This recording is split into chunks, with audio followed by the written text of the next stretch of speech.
안녕하세요, 저스티스입니다. 이번 시간에는 지난 시간에 이어 왕망 정권이 무너진 후 흉노 이야기를 조금 더 해볼까 하는데요. 후한 성립 후 흉노가 남흉노와 북흉노로 분리되어 남흉노가 후한에 입주하게 된 경위를 알아보고, 그에 반해 북흉노가 후한에 대항하다가 서천하게 된 이유와 그 서천 이후 생겨난 훈족에 대해서도 조금 언급해 보도록 하겠습니다. 다만 그 전에 이제껏 월지를 다룬 적이 없는 것 같아서 잠깐 소개하고 지나가도록 하겠습니다.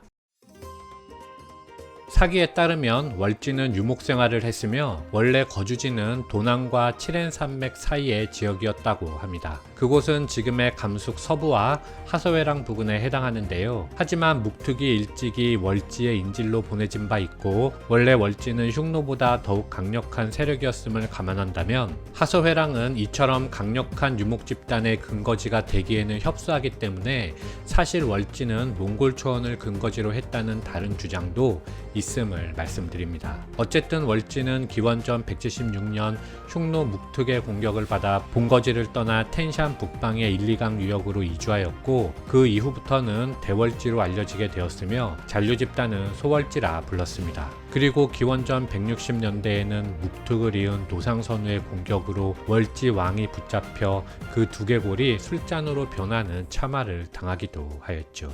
따라서 월지는 흉노에게 반감이 심하다고 알려졌고, 한 무제는 그런 월지를 이용하여 흉노를 공격하기 위해서 사신으로 장건을 파견한 것이었습니다. 다만 도중에 흉노의 포로로 잡힌 장건이 기원전 129년 탈출하여 월지에 도착하였을 때 그들은 이미 1, 2강 유역을 떠난 후였죠. 참고로 장건이 흉노에게 잡혀있는 동안 월지는 흉노와 오손의 공격으로 1, 2강에서 아무다리아로 이동하였다는 것이 학계의 통설인 단계적 서천론인데요. 이에 대해서 월지의 서천은 노상선우 때 한 차례만 있었다고 주장하는 학자도 있음을 말씀드립니다. 아무튼 월지는 이렇게 아무다리아에서 왕정을 세우고 강남의 박트리아를 지배했는데, 대월지는 대하를 점령하고 그곳에 휴밀, 쌍미, 귀상, 힐돈, 고브라는 5 제후국을 세웠으며, 그 가운데 귀상, 즉 쿠샨이라는 집단이 나머지 제후국을 병합하고 국가를 세웠으니 그것이 쿠샨 제국이 됩니다.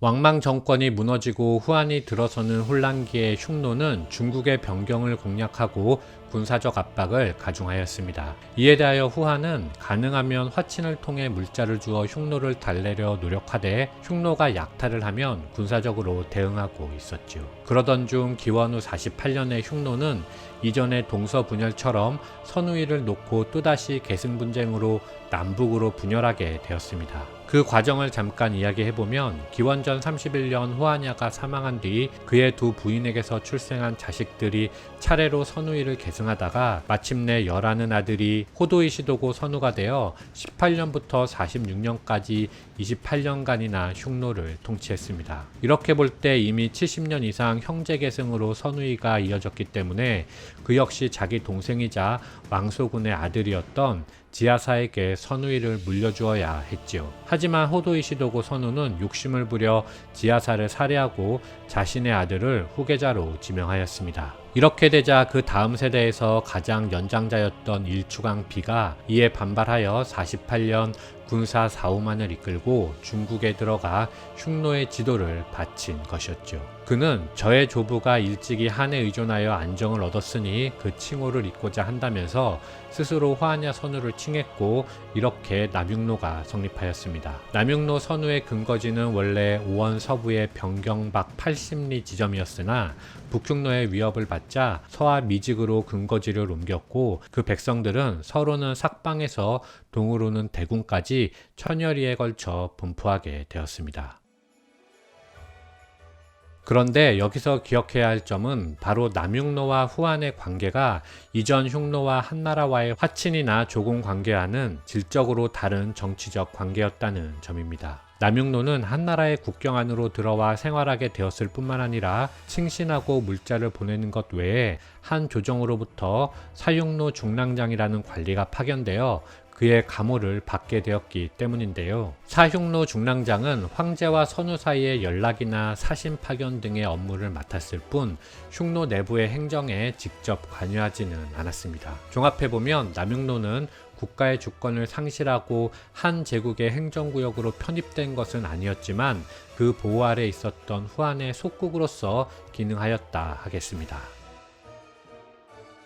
1세기 중반 이렇게 중국 영내로 들어온 남흉노의 호하냐 선우는 고비 사막 북방의 포노 선우와 대립하였습니다. 호하냐는 1세기 전 조부가 그랬던 것처럼 한나라의 지원으로 권토 중래를 노렸지만 북흉노는 전혀 위축되지 않은 채 한나라와 대립을 계속하였을 뿐만 아니라 오히려 탈인 분지의 여러 도시들도 압박하여 직간접적인 지배하에 두었습니다. 그리고 그 여세를 몰아 하미를 지나 하서회랑까지 진출하며 한나라를 압박하였죠. 그러자 한나라는 73년 장군 두고를 파견하여 북흉노의 압박에 대응하였는데 두고는 바르쿨 방면에서 북흉노의 호연항을 격파하였고 74년에는 투르판 일대를 장악하였습니다. 또한 89년에는 대장군 두헌이 이끄는 군대가 한가이 산지 부근의 계략산에서 북흉노를 격파하였습니다. 이때 제후왕 등 3천여 명이 참살되고 일주광을 비롯하여 21만 명이 한나라에 투항하였는데요. 이렇게 북흉노는 서천을 하게 되었고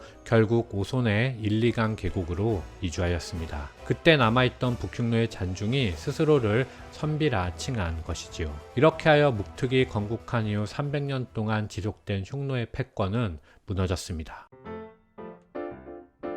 텐샨 북방으로 이주한 북흉노가 2세기 전반에 서역을 둘러싸고 한 조정과 빈번히 접촉한 것이 후한서 서역전에 나오는 것을 봤을 때 2세기 전반의 북흉노의 세력은 카자흐스탄에까지 넓게 분포하였던 것으로 추정됩니다. 아울러 북흉노가 최종적으로 1, 2강 계곡을 떠나 흑해 방면으로 이주한 것은 2세기 중반 이후로 추정되는데 이때가 되면 차츰 중국 측 기록에는 흉노의 기록이 사라지고 대신에 170년대에 쓰인 프톨레마이오스의 지리학에서 돈강과 볼가강 부근에 훈이라는 집단이 있었던 것으로 언급되어 있습니다. 이들은 과거 스키타이인들이 거주하던 카스피해와 흑해 북방의 초원에서 유목생활을 계속하다가 결국 유럽의 민족 대이동을 촉발한 훈이라는 이름으로 세계사 무대에 다시 등장하게 됩니다. 여기서 훈족이 과거의 흉노와 동일한 민족인가 하는 문제는 오랜 동안 논쟁거리였습니다.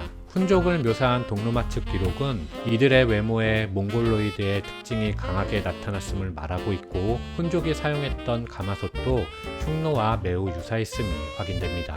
개인적인 생각으로 저는 훈족은 흉노의 일파일 가능성이 높을 것으로 생각합니다. 왜냐하면 흉노라는 용어 자체가 우리가 통상 말하는 단일 민족을 뜻하는 용어라기보다는 중앙 유라시아라는 지역을 정치적으로 통합했던 국가의 표현이었기 때문입니다. 따라서 흉노라는 국가 안에는 여러 집단이 섞여 살았다고 봐야 하고 그 집단들 중 하나가 훈으로 발전하지 않았을까 생각해 보았습니다. 온전히 저의 생각이므로 옳다는 것은 아님을 다시 한번 말씀드립니다. 이전 흉노 영상 때부터 여러분들께서 댓글로 이런 궁금증을 주셨기 때문에 오늘은 제 의견을 한번 말씀드려 보았습니다. 여러분 오늘 영상이 유익하셨다면 좋아요와 구독, 알림 설정 부탁드리겠습니다. 마치겠습니다. 감사합니다.